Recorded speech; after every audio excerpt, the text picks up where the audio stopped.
The story of the Singapore Sling. This is a tale of both history and folklore, strangely enough, about a cocktail steeped in both the history of the Royal Navy and of the beginnings of Singapore. It is a tale of wooden ships and iron men and the beginnings of the Singapore colony. In the days of warships made of wood, captains and crew made their bonuses above their regular meager pay through capturing enemy ships in battle.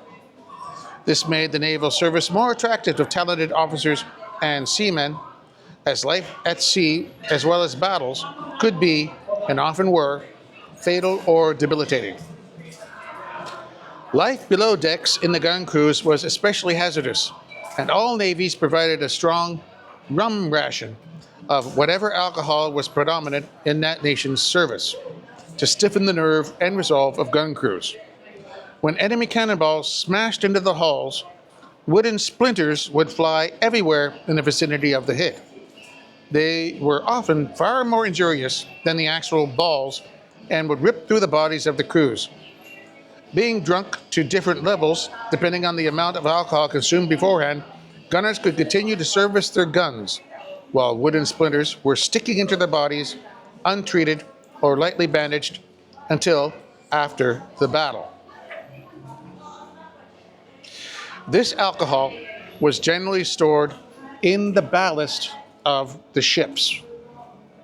The ballast was the sand and stones loaded into the bottom of the ships to balance the ships and lower their center of gravity so that they wouldn't flip over.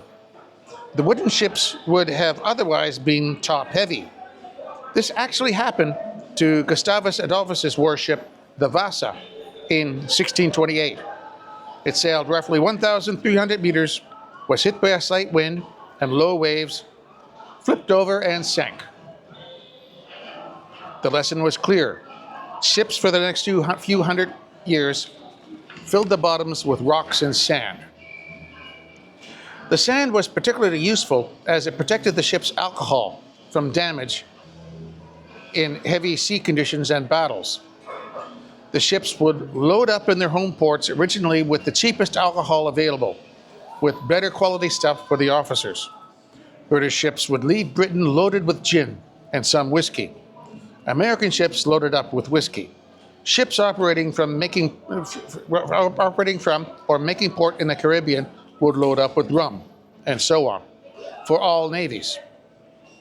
The rum ration was also continued as grog, a mix of rum, gin, and water, perhaps with lime juice.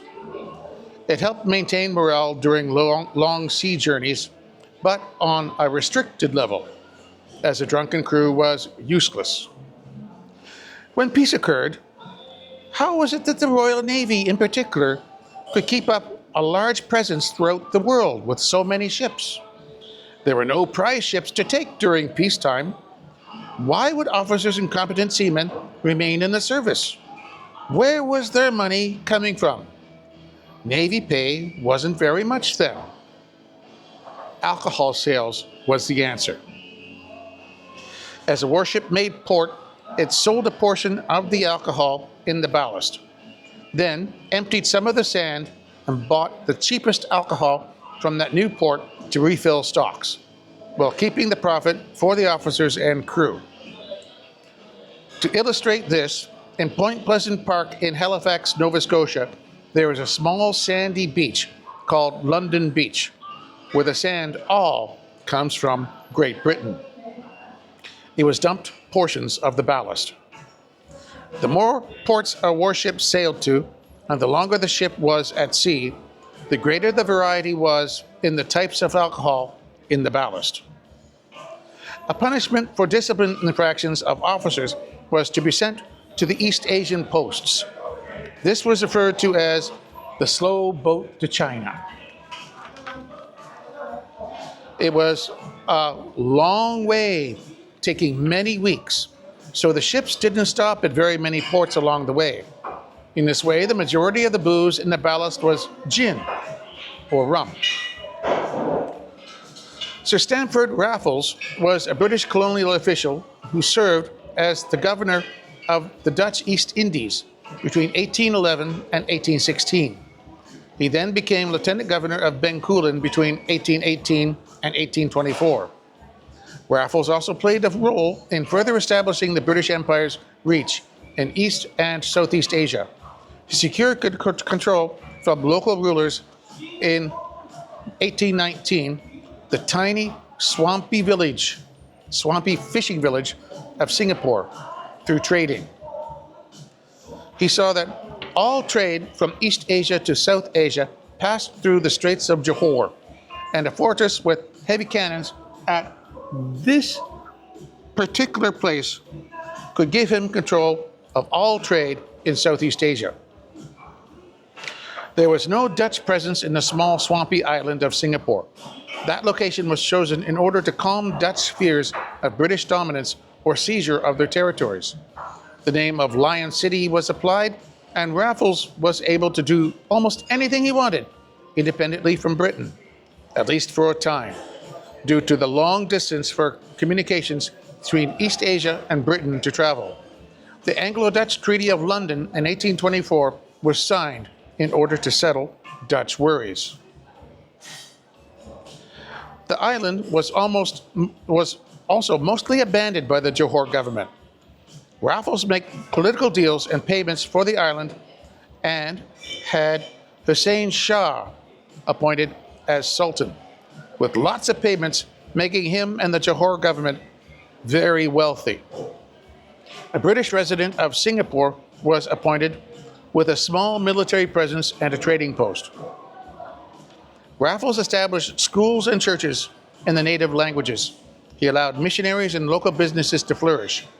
In 1822, he ordered the replanting and reconstruction of the port town, as well as leveling a small hill south of the Singapore River to create Commercial Square, which is now Raffles Place.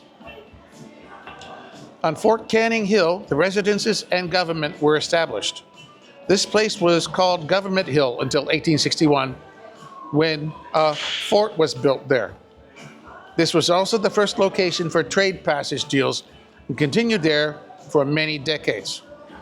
In the 1830s, a hotel was made where the Raffles Hotel would be eventually built, called the Emerson's Hotel, and trade deals were often moved there. In 1883, that hotel was closed. In 1887, the Armenian Sarkis brothers had the present Raffles Hotel built. This became the main area for trade deals for many decades following that. The British government continued to build and improve the fortress of Singapore. Taxation for the use and security of the Johor Straits while passing through the range of the guns was then sorted out. In the area, still mostly a jungle swamp, the Raffles Hotel was built. In most hotels to this day, small and large conference rooms take up 1 or 2 floors. The Raffles Hotel was made with many small conference rooms, as well as a billiard room and a bar. The small rooms were for making individual trade deals with the ship captains and officials. These ship leaders were welcomed in a very friendly manner, first led to the negotiation rooms, then treated to dinner and drinks. The welcoming drink was a very fruity, concentrated drink, so thick that you could not see your hand through it, much like tomato juice. It would be a mix of fruit juices and alcohol, either rum or gin. The guests were also introduced to a distraction of peanuts that, when shelled, you were encouraged to throw the shells on the floor. This was rather unusual, and the distraction helped in the negotiations.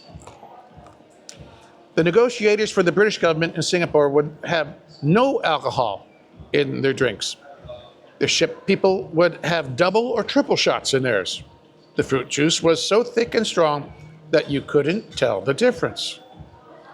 There is an old expression that to get yourself in trouble would be to get your ass in a sling. A sling is a triangular support bandage for injured arms. As the negotiations proceeded, the deal would actually wait until the ship people were quite drunk, while the government negotiator, while being quite friendly, was totally sober. Usually more cargo or funds were traded away than the ship crews originally intended. They would have gotten their butts into a Singapore sling. Cheers.